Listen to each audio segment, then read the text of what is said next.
All right, so in this video, we're going to put it all together, and I'm going to go through the entire thing of how to set everything up.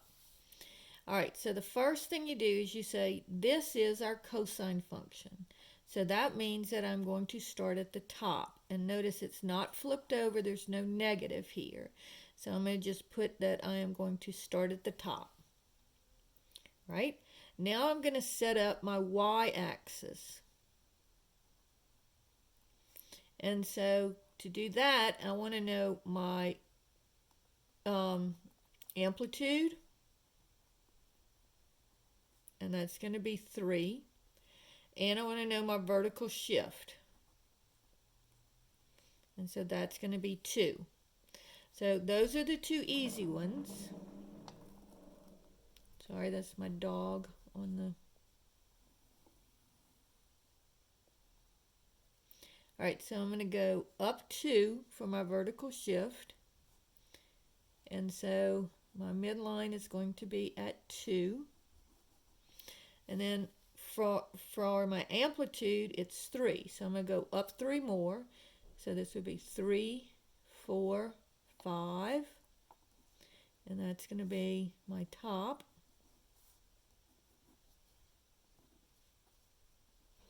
And then I'm going to go down 3. So this would be 1, 0, negative 1.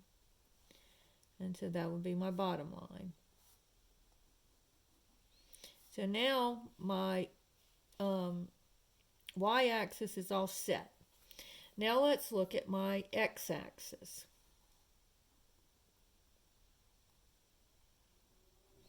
So first let's look at the period.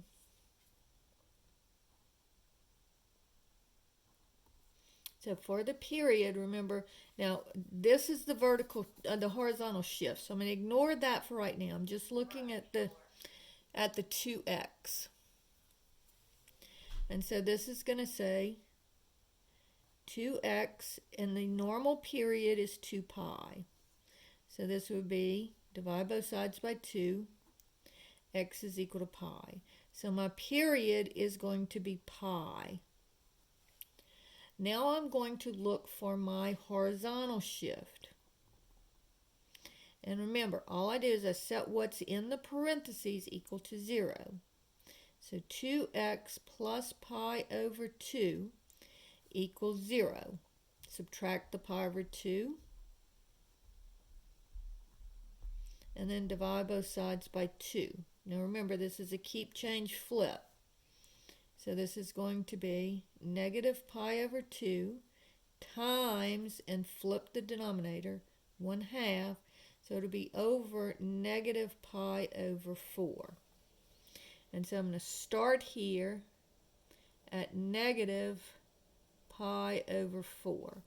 And I'll start with I'll rewrite the 5 there because it turns out that's where my dot needs to go. So remember, I need to start at the top. Now let's find our next numbers going across here. So if I take pi, which is my period, and I divide it into the 4 little slots that we divided into, it would be pi over 4. So negative pi over 4 plus pi over 4 would be 0. So it's going to hit the midline at 0. And I'm going to take 0 and add pi over 4. And so that's going to give me pi over 4. And notice where it's going to hit the bottom. And I'm going to take pi over 4 and add pi over 4. And I get 2 pi over 4, which is pi over 2. That's where it'll hit the midline again.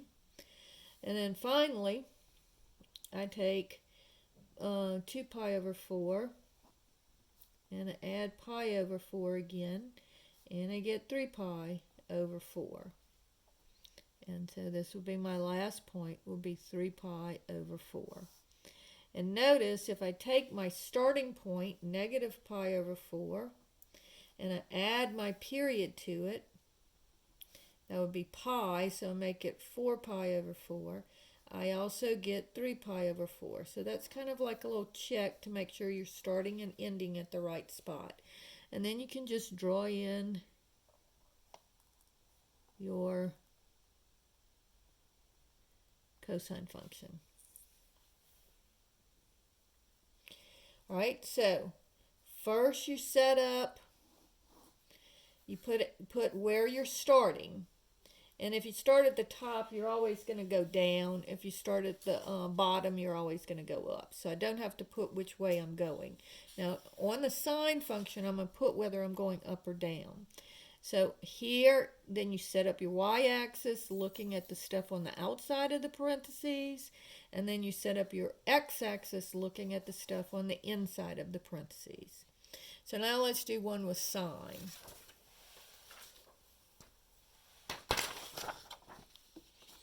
So problem number 2 says f of x is equal to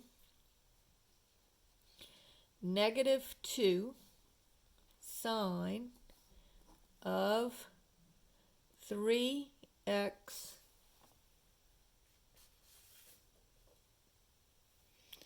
pi over 3x minus pi over 3 minus 2. All right, so first of all, I know that this is a sine function. So I'm going to start at the midline, because the sine starts at the midline.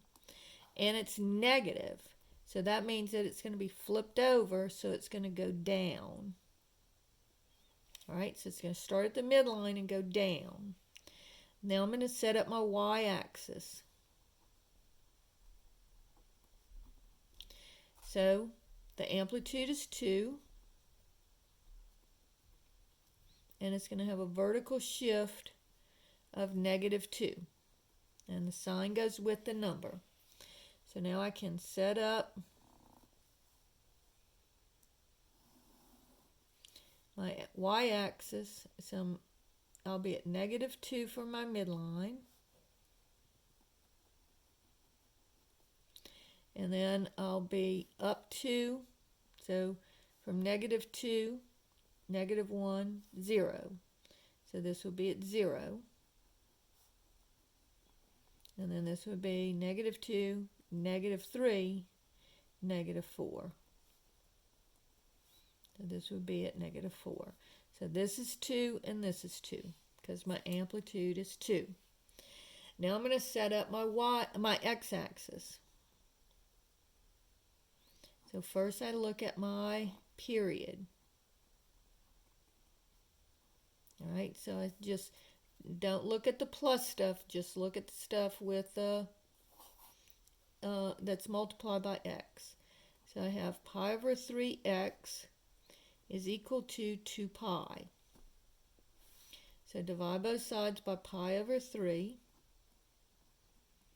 And I'm going to keep change flip. So this would be 2 pi over 1, and then change the division and multiplication and flip the second one, 3 over pi.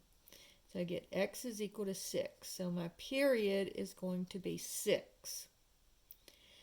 Now, if I want to know also where am I going to start, so I just take what's in the parentheses and set it equal to 0, because I want to know what's happening.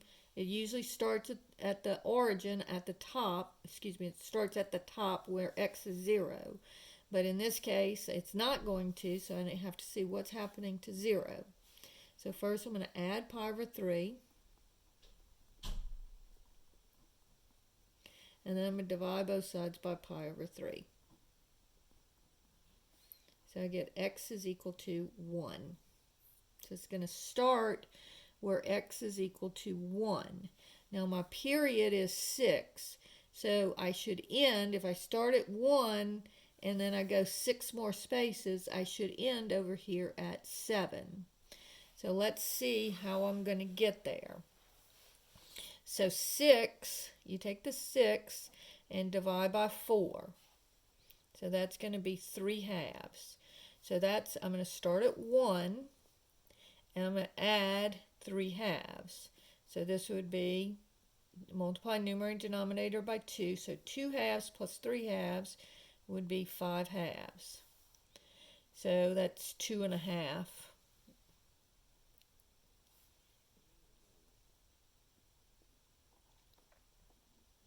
I labeled this one as 1, and this is 5 halves. And then 5 halves plus 3 halves is equal to 8 halves, which is 4.